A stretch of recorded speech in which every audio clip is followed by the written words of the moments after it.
So, John McLeod is one of Australia's leading interrogators and interpreters of what the data is telling us about the current shape and profile of our sector.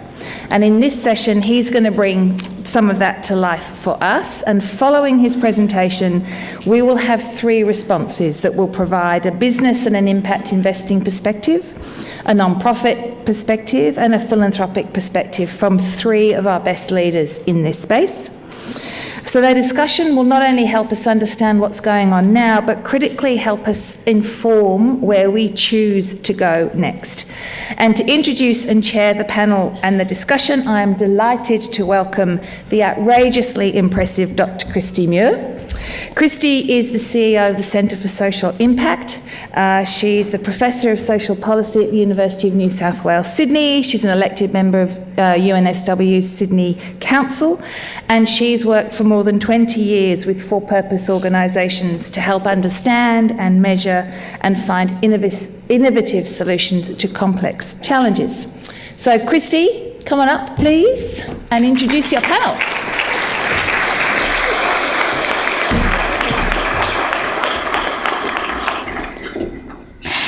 Good afternoon. I'd like to start by acknowledging the Wiradjuri people of the Kulin Nation and pay my respects to elders past, present and future. And the question of is purpose enough, I think if we look at our Indigenous people and the gap that we have not yet closed, then perhaps purpose is not enough. I'm thankful to be here to moderate this session. I'm largely redundant. We've got a whole lot of fabulous speakers to talk about the state of the sector, looking at where we're at now and thinking about where we might need to be going and what those trajectories mean for different sectors, like Sarah said. So let me introduce our main speaker and our panellists. John McLeod, many of you will know, he has been working, he's one of the co-founders of JB Ware's Philanthropic Services, and he is a self-proclaimed data geek. It's not in your program, it's just what he told me before we started. But he does a lot of analysis into the sector and the way that funding flows. He has been around for a long time. He has worked as an executive director of Goldman Sachs. He serves on a whole range of boards, and he's going to be talking to us shortly. So come on up, John, please, while I introduce the other panellists.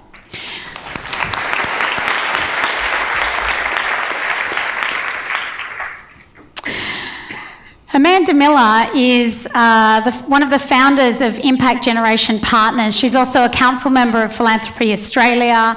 She is a lawyer by trade, has a BA and a Bachelor of Laws from Monash University, has practiced as a lawyer for some period of time. She's also on the board of the Australian Women Donors Network, and she chairs Kids in Philanthropy. Welcome to the panel, Amanda.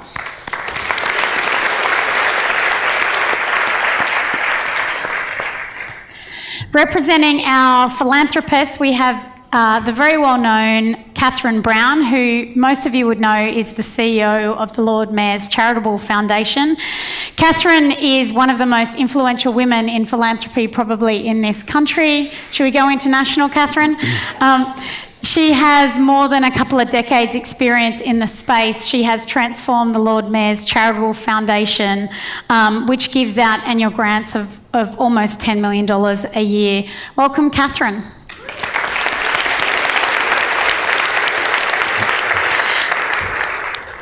And finally, we have Paul Ronalds, who is one of the leading Australian voices on poverty eradication and international development. He's the CEO of Save the Children, happens to be one of my board members, so I will be extra nice to Paul. He has previously had senior roles in government, including being an advisor to the Prime Minister, so we can probably blame Paul for a whole bunch of historic social and economic policies that support kids and communities. So please join me in welcoming our panel. The way this is going to be structured is John is going to give us around a 12-minute piece around the state of the sector, and we will then have respondents and we'll then move to questions. So welcome, and please make everyone feel welcome.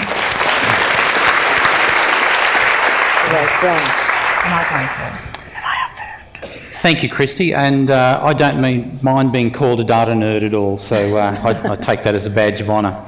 And it was one of my only disagreements with Larry's wonderful presentation this morning when he said he doesn't use overheads or charts or anything like that. And we had a good chat last night and I thought he was my friend, but we just can't be friends now, so that's over.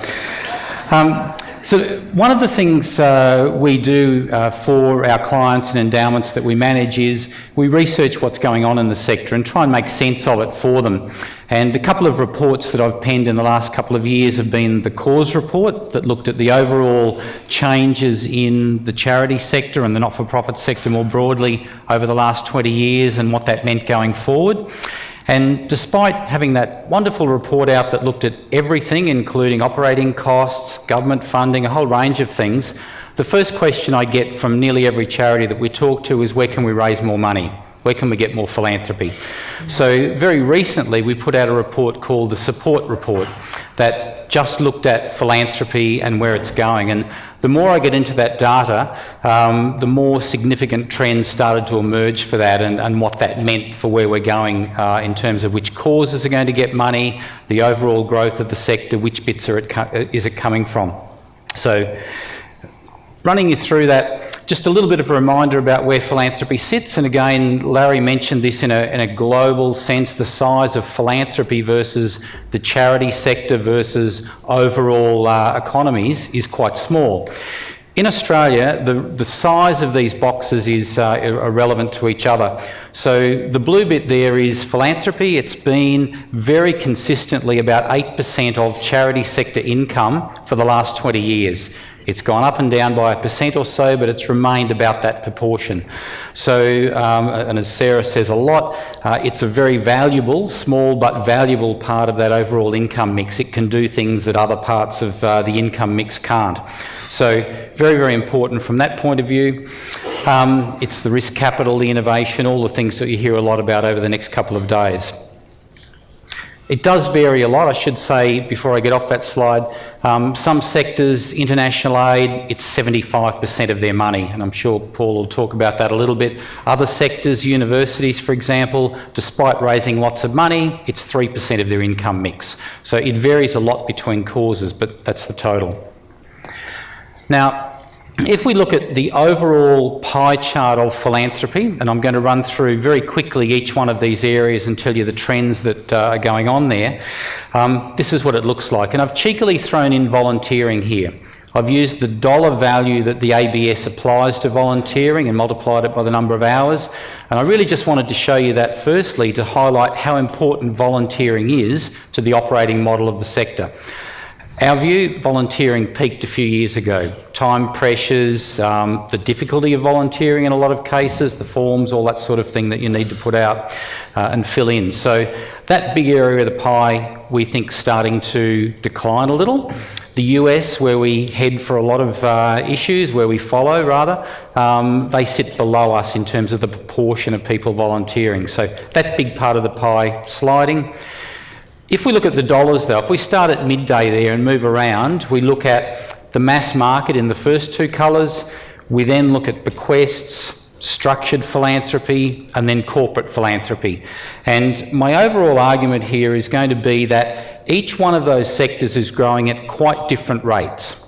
And each one of those sectors supports very different causes. So if you put those two things together, the causes that are going to benefit from philanthropy over the next 20 years are going to look quite different to the ones that benefit today. You're seeing this big change going on, and that was one of the significant things that came out of the report. So profound changes for individual causes.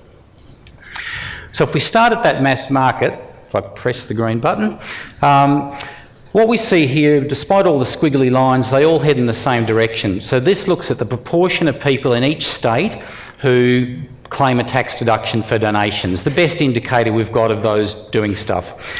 And these lines, if we went back far enough, actually peak in 1983. So that's a bit disappointing.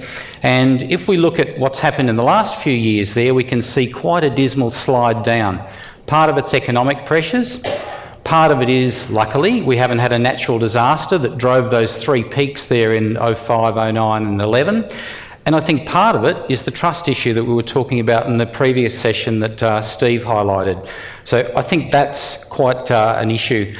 And I think, again, listening to the last session, one of the points Jeff made, One of my advocacy things is we should have this broad, multi-peak body, slip, slop, slap type campaign for philanthropy where we convince the broad public that it's actually good for them. Bring across the self-interest gene to encourage that line not to slide a lot further. So I've talked about the bad news so far, and that's the volunteering and the mass market. The good news is we're all going to die. So about 140,000 people a year in Australia die. 7% of those leave a bequest in their will, so around 11,000 bequests per year. Total value of all of those around $500 million.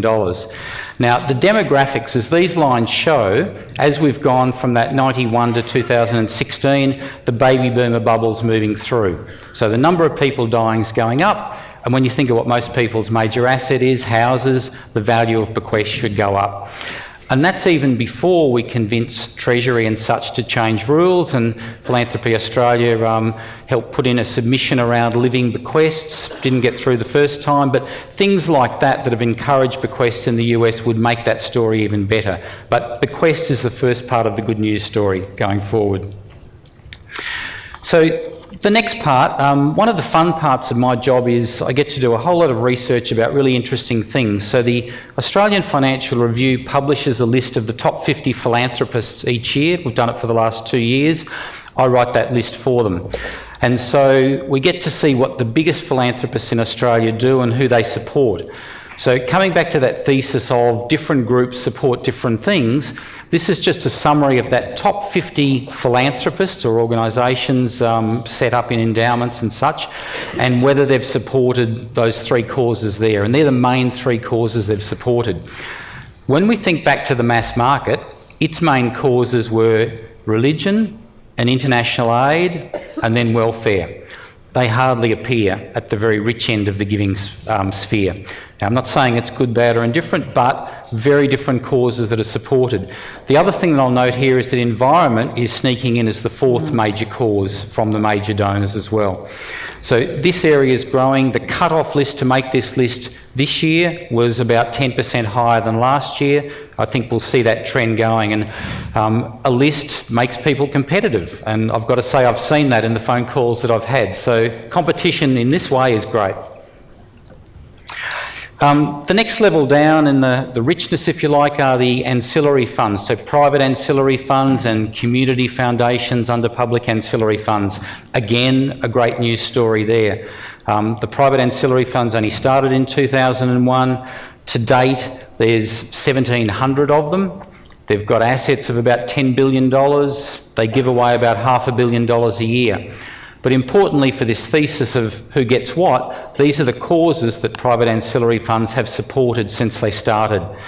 So what we notice is that they're sort of halfway between the really rich list and that mass market that supports religion and international aid. So you're seeing a bit more of a democratic spread, but you still see arts and culture, education, read universities, and research, think medical research, are major things there.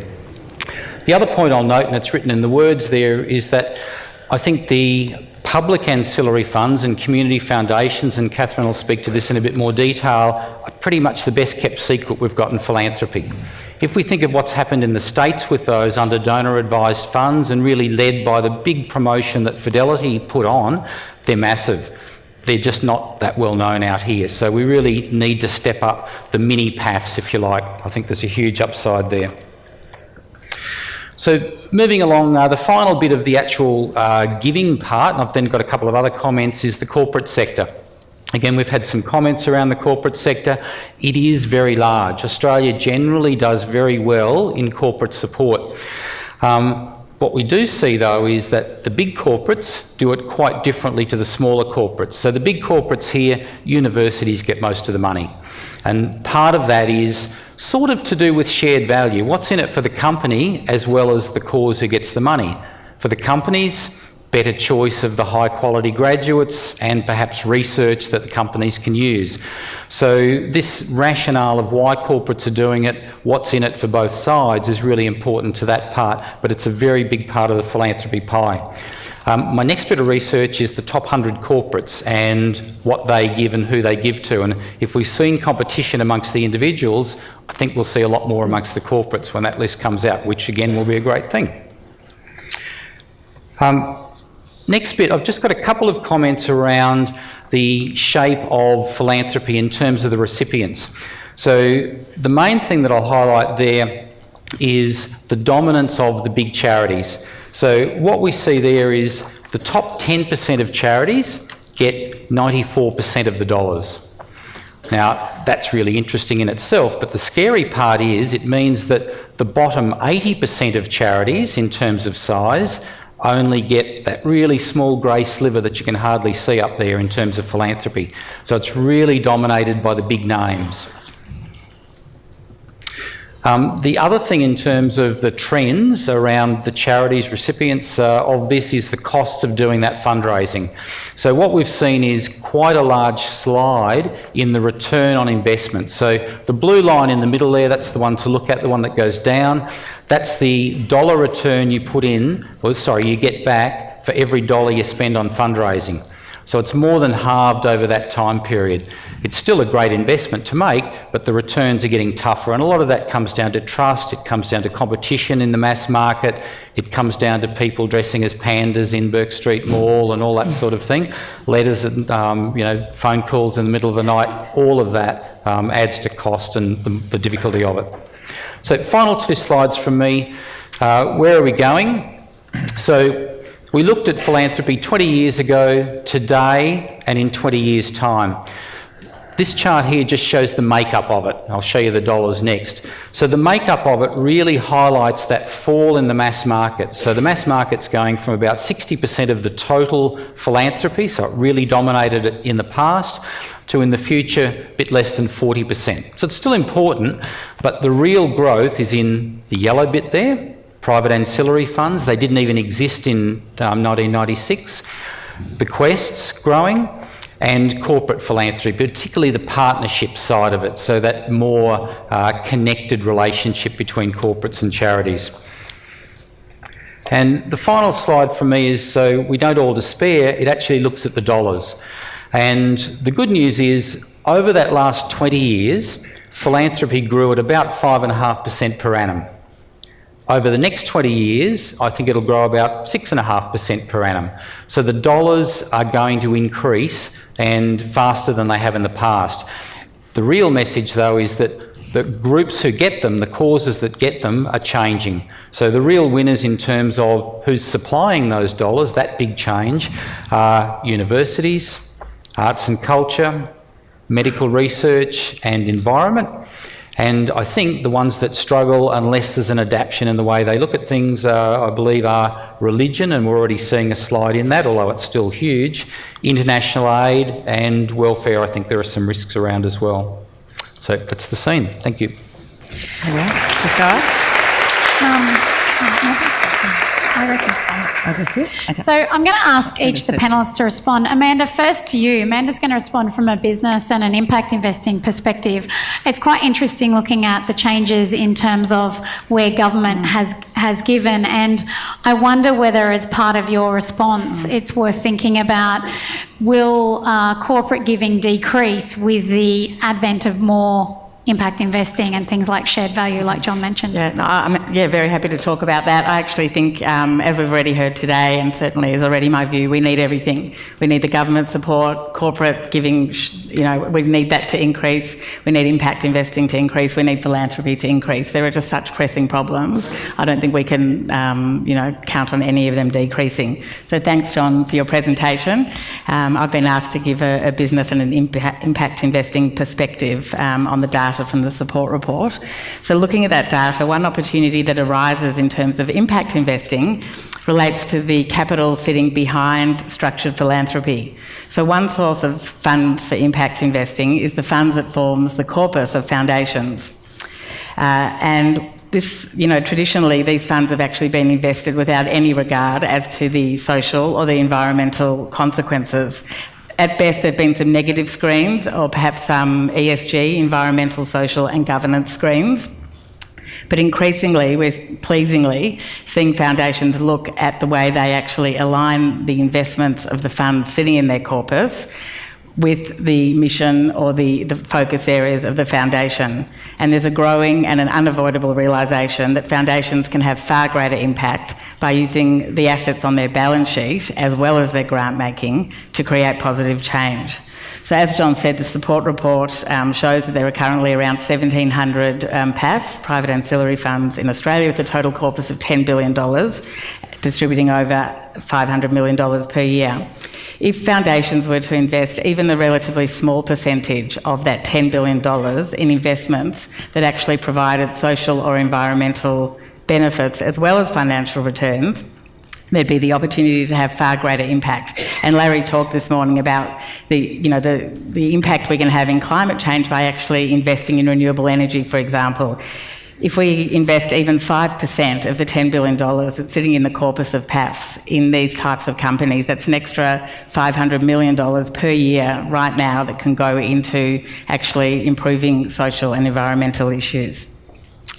And the recently released Benchmarking Impact Australia Impact Investing Activity and Performance Report, which was published by the Responsible Investment Association of Australasia and the Centre for Social Impact, showed data from Australian-based PAFs and community foundations and also individual high net worth family offices. And these investors reported total commitments of $43 million to impact investments with a diverse range of social and environmental benefits, including assisting vulnerable families, creating employment pathways and jobs, providing health and wellbeing services, avoiding CO2 emissions, and delivering water to wetlands, creeks and ecosystems, which Jeff Kennett mentioned in the previous session. So there's so much impact that we can have with funding that's already sitting there that could actually be having negative impact, and we can so easily flip it and really convert that to a lot of positive impact, whilst at the same time maintaining the grant making and hopefully actually through those investments increasing the corpus significantly, because we're making a financial return as well and having even more money. So I think we should see it increase philanthropy as well as increasing investments. So as John mentioned in his report, the other area I want to touch on is corporate philanthropy, which, as John said, the mass market philanthropy might be decreasing. Corporate philanthropy is one area that's increasing. And as we heard from the previous session, this area is only set to grow because of a whole lot of external pressures in the way society is moving. So consumers expect businesses to behave in a socially responsible way, and they actually make their choices and spend their money accordingly. Employees, as John said, now want more from their careers. They want to work somewhere where they can have purpose and where they can have meaning. And finally, corporates are now expected to play a key role. As we've heard, they're actually looked at as playing a key role in solving society's problems, and in order to actually have a social licence to operate. So corporates have traditionally invested in social impact through things like employee volunteering programs, setting up their own foundations and giving themselves and matching donations and volunteer days. But there are some new ways emerging. Today, corporates can actually also get involved in impact investing themselves, and they can also support the impact investing ecosystem and also the philanthropic ecosystem. In terms of impact investing, corporates can invest themselves in for-purpose companies. They can support accelerators and incubators in areas that they actually work in and have a lot of knowledge to contribute to. And they can also build the investment readiness of both for-purpose companies and also social enterprises sitting within not-for-profit companies. They can also create impact investment products to bring others into the space and for others to invest in, such as themed bonds. We've had a lot of green bonds, we've had some gender equality bonds, affordable or disability housing and other social impact bonds. Corporates can also get involved in the space, and they are very much so through social procurement. They've got the purchasing power of corporates is huge, and in purchasing with a social lens, they can actually help create jobs, reinvigorate communities, and support otherwise overlooked communities, such as people living with disability and Indigenous businesses. Pleasingly, we're also seeing corporates getting involved in advocacy, and I think the recent marriage equality campaign was a great example where so many corporates signed up to publicly voice their opinion in favour of the campaign, and a lot of CEOs also spoke out publicly. And finally, we're also importantly seeing corporates measuring their own social impact and the way that they impact on the environment and our society. And a number of them are actually aligning themselves with the United Nations Sustainable Development Goals, the SDGs, and they're coming together to form partnerships and collaborations with other organisations and not-for-profits to help actually address these SDGs. So I actually think we're seeing a lot of positive engagement from corporates and also through investment that together with philanthropy and not-for-profits can hopefully solve some of these huge issues. Thanks, Amanda. It's really interesting looking across the sectors and where the landscape is. And I'm going to throw to you next, Paul, because I think the interesting piece about landing with the SDGs is in that RIA report, for those of you who saw it, they sort of mapped where the impact investments were by SDG. And interestingly, in the poverty space, there wasn't any investments in that play. And so I'm wondering whether, in the not-for-profit space, are you reaping the benefits, do you think, of some of these shifts that Amanda and John are seeing? And then also, I guess the other piece is, how concerned might the not-for-profit sector be around the need to spend more money but not see the returns on things like fundraising? Yeah, so I think they're really good questions, and I guess my main message here would be that it's not just the sort of funding side that clearly is under strain and change, and that there is opportunities and challenges there, but actually almost every aspect of an NGO's business, to use that term, is under quite significant strain and change. So as well as the funding piece, and we've spoken mostly about the sort of philanthropy side, government funding is radically changing. We're moving from block grants to outcomes-based contracting, and I think that's generally a very good thing, but it's a significant transformation that the sector has to undertake.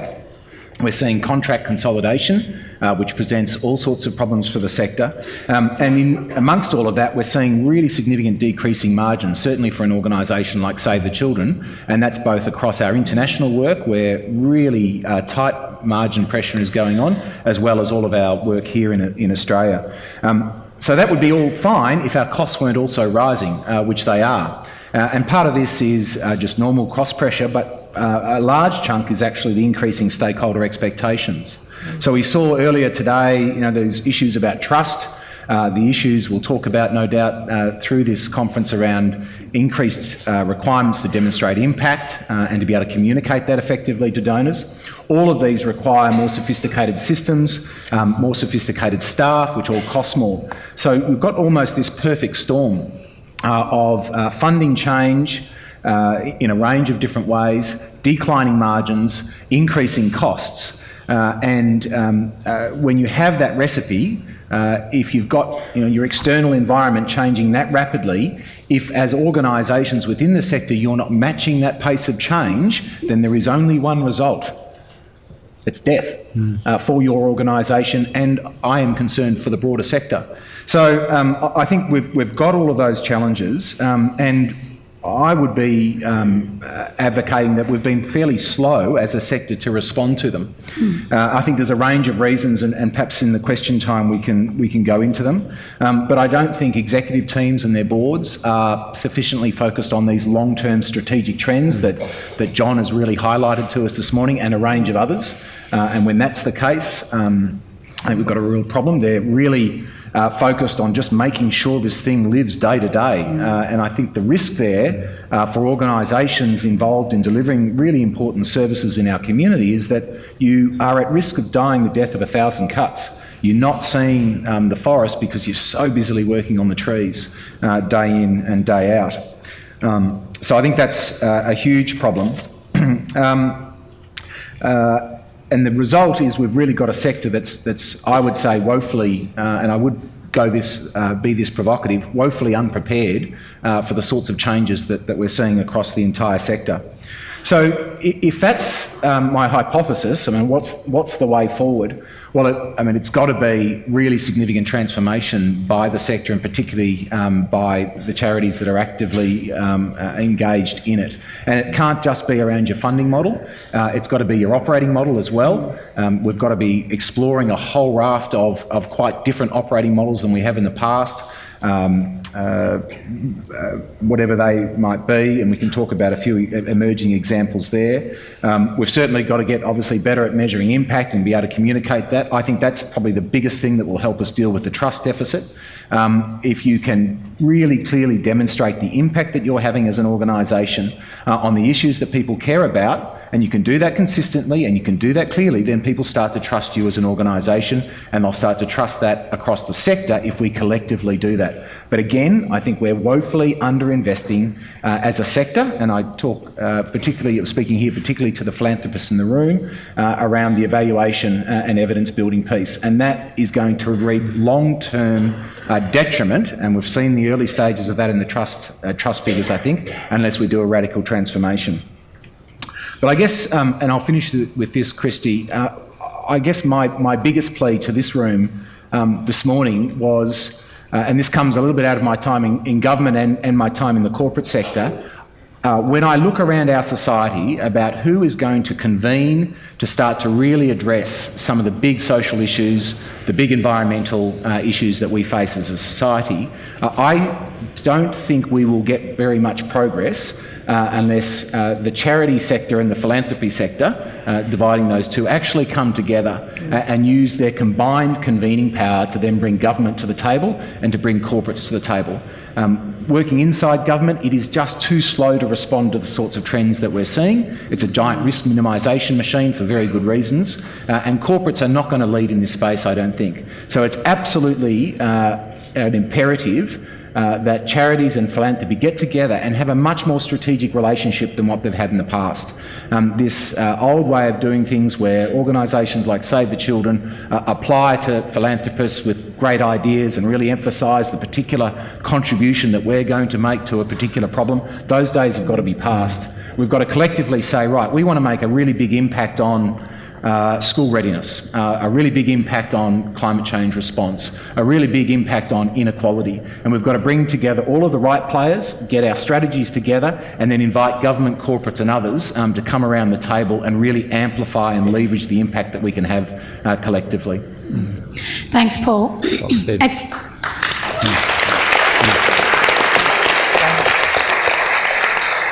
That collective work, I think, is actually really critically important. And I guess one of the points that was raised earlier in one of the other sessions this morning was around investing in programs instead of investing bigger picture. And I suppose what you're talking about is a shift away from just thinking about the next program, because interestingly, in that decreasing margin environment, you're talking about less profits, more competitive market around trying to get any revenue, more for-profits in the space. Everyone's talking about purpose. Now more than ever, proof that you're meeting your purpose has never been pertinent enough. So it's interesting around what role philanthropy might play in coming to that table around that kind of appeal of can we come together, and also whether philanthropy is willing to kind of step up and say, well, we'll fund some of those unfundable things like infrastructure that not-for-profits are struggling with. So no pressure at all, Catherine, on responding to this, but what's philanthropy's response to where we're stuck on some of these issues and where the sector's at and where it might be going? Well, I have some points to make, but it's sort of almost about to go out the window and just respond to what's been said, but I'll try and do both. I think the role of convening is really a critical role for philanthropy, and I think that's all around the world, and I think we're doing that more and more. And if someone said to me, what's the most important project you've funded, it's probably the Transforming Housing Partnership at the University of Melbourne, which brings all different cross-sectors together and has helped us learn about affordable housing and solutions, and has then informed some big grants we're making and some challenges we're doing in that area. So I would say, as well as the not-for-profit and philanthropy, I think universities in Australia have such a huge role to play and such a lot of knowledge to add. So I think as well, and with business, there's a powerhouse of information. And I also think funding networks is something philanthropy can do, because budget fundraising will never fund networks, but we might fund the Sustained Food Network, for example, working on food security. That's probably one of our best investments as well. So I wanted to make a point about, just following from John's report, about environmental giving. that, that is sitting at about 20 million, miles behind welfare at 400 million and education over 230 million from private and public ancillary funds, and that there's a lot more potential to fund in the environment area. It would be hard to underestimate our issues. In Australia, we need to conserve some of the largest and most important natural heritage spaces in the world with the highest rate of extinction in the world of species. And there is a growing concern by really the majority of Australians about the impacts of climate change on our economic and social wellbeing and on our health. I'm on the board of AEGN and I couldn't underestimate how wonderful their expertise is in this area.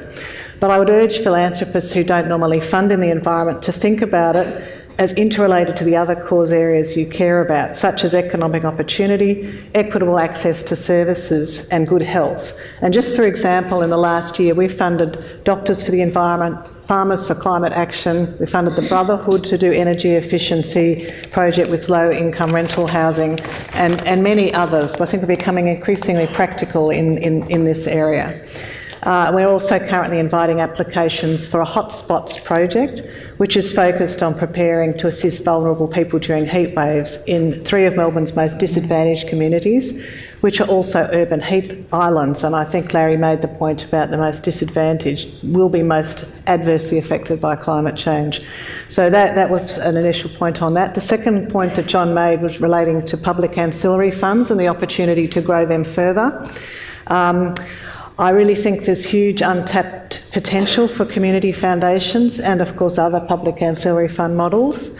For anyone who doesn't know, community foundations are where donors and community leaders come together to build social and financial capital. I was recently in the US and Canada and spent a couple of days with my friends at Community Foundations of Canada, and there are 191 community foundations which manage $6 billion of assets.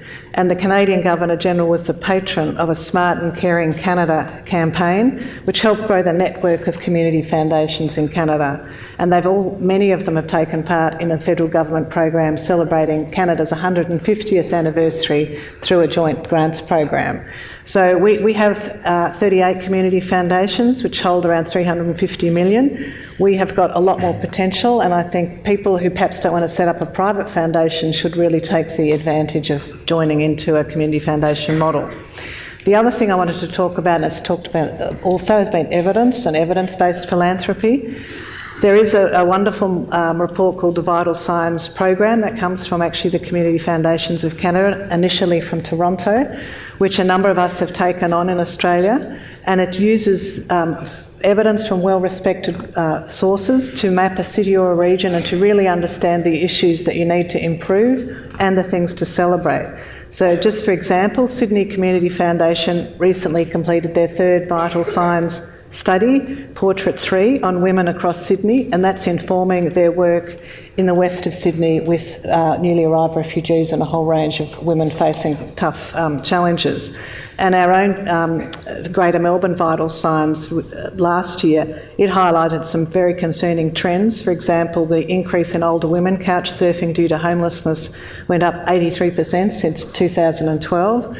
The figures on youth unemployment and particularly underemployment, which are very concerning, and discrimination on the basis of skin colour, ethnic origin or religion increased to 20% from 15% in 2015. That's Monash Scanlon Index data. So through this evidence we can then really focus our granting, and that's what we are doing, and I think that's a trend across philanthropy, that we are using evidence more and trying to be more thoughtful. Which also relates to impact, and the Giving Australia 2016 report highlighted impact or making a difference as one of the key themes that they discovered, and having a deeper understanding of the issues we're funding, the theory of change, which we've also talked about this morning, and the proposed outcomes, especially if it's developed with our grant partners and understanding consultation with the community, means we will have a better opportunity to monitor the impact in partnership with our the people we're funding, both through quantitative data and also through stories. It would be very unwise to think that this was all just about quantitative data, John, although I know you love it, but there are some qualitative things which are worthwhile. So I think even greater impact, and another trend would be we can achieve a lot more through partnerships and collaboration. I mean, that sounds a bit like a cliche, but it's absolutely true. And the more we do that sort of work, the more impact we're having, and many others of us that we're working with.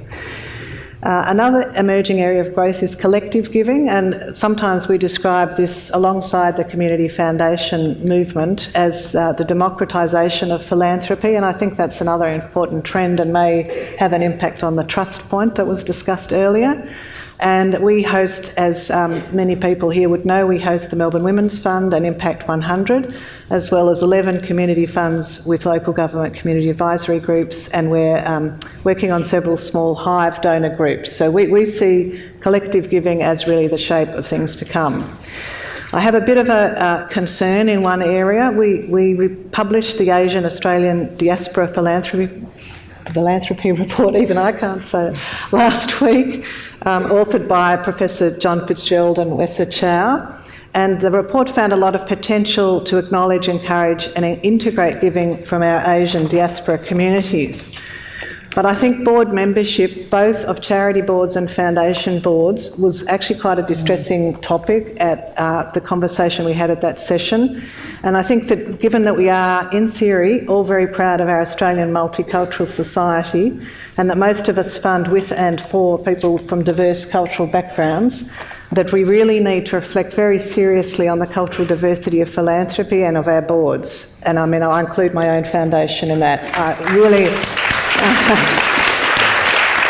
I hope in 5 years it's very different. Finally, I sometimes ask myself if philanthropy is maximising its unique space in Australian society, and we have talked about that.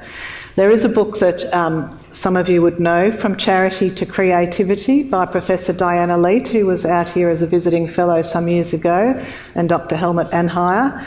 And there's a quote in it that has helped me quite a lot as a CEO of a foundation, and I thought I might just read it to you. When we suggest that foundations of the 21st century should be creative, we mean that they should provide a space for alternative thinking, voices and practices. They can become the intellectually active, independent and informed institutions that push innovation and social justice in modern societies. But this is a role that requires courage and long-term commitment. But I'm confident that more and more Australian philanthropy is stepping up to that challenge. Thanks.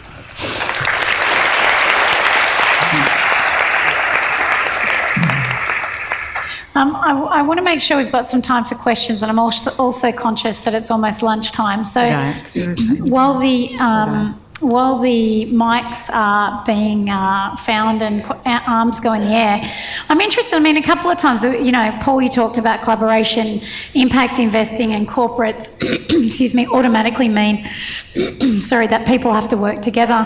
Catherine, you're talking about the importance of collaboration. How do we face this, the challenge of collaboration in an environment where you have increased competition, there's scarcity of resources around in terms of money, and clearly if you've got not-for-profits that don't have very much funding and then philanthropists that have the funding, how do we actually reconcile this concept of we need to collaborate, we all agree on that, with sort of power, mistrust, competition?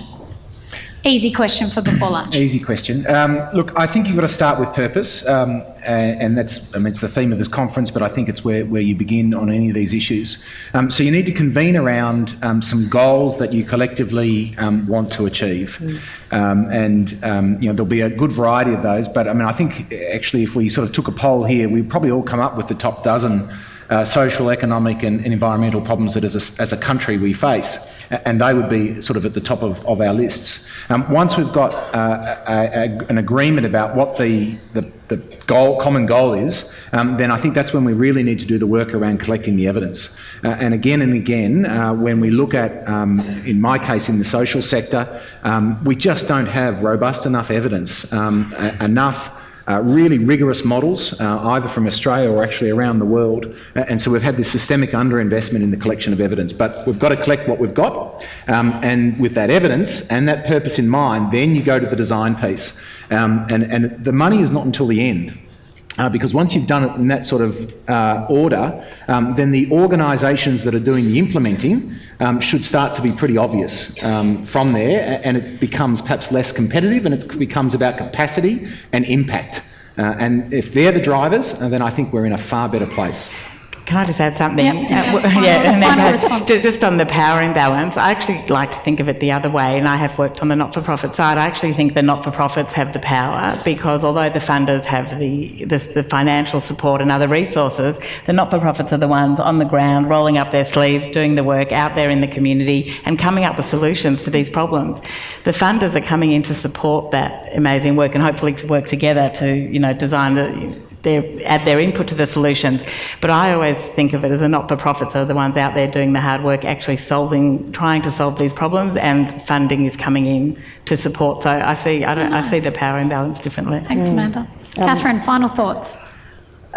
Two things. One, I think the money needs to come in earlier for research. So I think some of the best things we've been funding are like mapping Melbourne's food bowl for food security, and to see what's going to come in terms of drought proofing and loss of urban fringe agriculture. So, more and more I think we're looking, how can we fund all sorts of different universities or other research institutes to inform the work we're doing with the not-for-profit partners, so we all know clearly what's going to be the best point of change. I was a CEO of a small not-for-profit before I came into this area, and I'm very passionate about building the capacity of the not-for-profit sector, and our program always has innovation and capacity building. I think there's a role for philanthropy to do both.